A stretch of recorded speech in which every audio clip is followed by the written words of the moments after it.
I veliki pozdrav ljudi, ovo je još jedan video na mom kanalu. Današnji video bit će nova epizoda iz serijala mojeg predviđanja.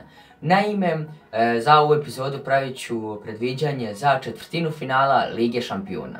Također ovaj video možda bude nešto malo kraći, budući da ovog puta imam samo 4 para za razliku od prethodnih mojih predviđanja gdje sam imao po 8 parova ili grupnu fazu, ti su videi bili duži, tako da sve će biti kraći i kraći. Ja ću pokušati da bude nešto duže, ali uglavnom neću mnogo smarati. I također prije što započnem s ovim videom želio bih da kažem da svi zapratite Iliju Doskovića, odnosno da zapratite Instagram profil Ilija_Doskovic_9. Imat ćete njegov Instagram profil u opisu ovog videa, tako da bacite pogled na taj Instagram profil, zapratite ga i to je to. Sad prelazimo na moje predviđanje. Što se tiče prve utakmice, to je utakmica između Barcelone i Rome. Ovdje imamo faktički favorita i može se reći da se otprilike zna ko će pobijediti, jedino ako se ne desi neko čudo, a ja iskreno mislim da neće.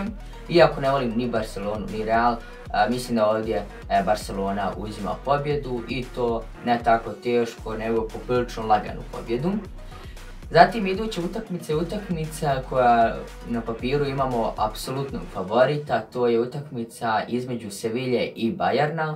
Bayern je ogromni favorit i čak veći favorit nego Barcelona protiv Rome.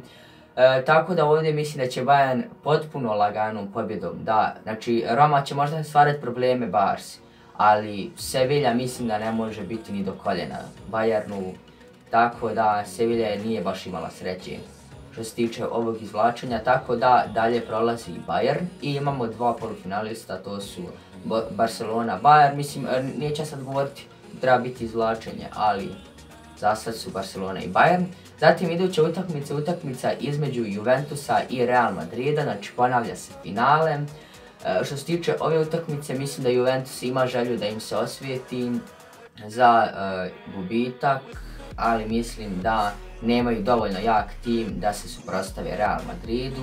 Te zbog toga, iako kao što sam rekao ne volim ni Barcelonu ni Real, ali mislim da ovog puta Real prolazi dalje.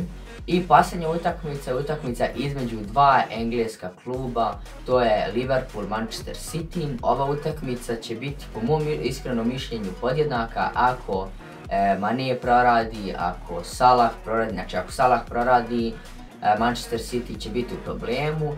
Ali ovako mislim da Manchester City ima bolji tim, to se pokazalo i ove sezone u Premier Ligi, znači osvojit će Premier Ligu, to je već očigledno, tako da mislim da ovdje prolazi Manchester City.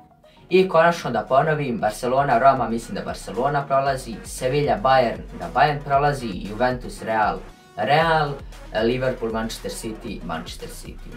Tako da imamo polufinaliste Barcelona, Bayern, Real, Manchester City. I eto, to je bilo to što se tiče ovog videa. Još jednom se izvinjam što je ovaj video kraći, ali dobro, imat ćete i sutra predviđanje za Ligu Europe, tako da samo uživajte. Mi se vidimo u idućem videu, to jeste sutra. Sada ide pozdravi za one koji su me zapratili na Instagramu. Pozdrav! Pozdrav za ovu epizodu dobijaju ljudi koji trenutno možete da vidite na ekranu.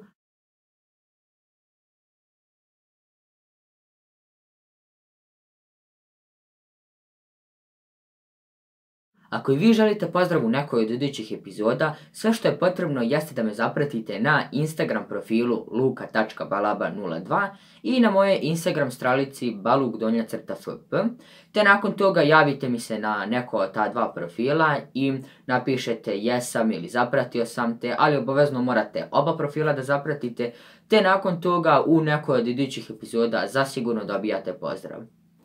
Eto, to je bilo to što se tiče ovog videa, nadam se da vam se video svidio. Ako jeste, ostavite like, share i subscribe u znak podrške kako bi pravio što više ovakvih montaža kao što ste mogli da vidite i što više fudbalskih videa, tako da mi se vidimo u idućem videu.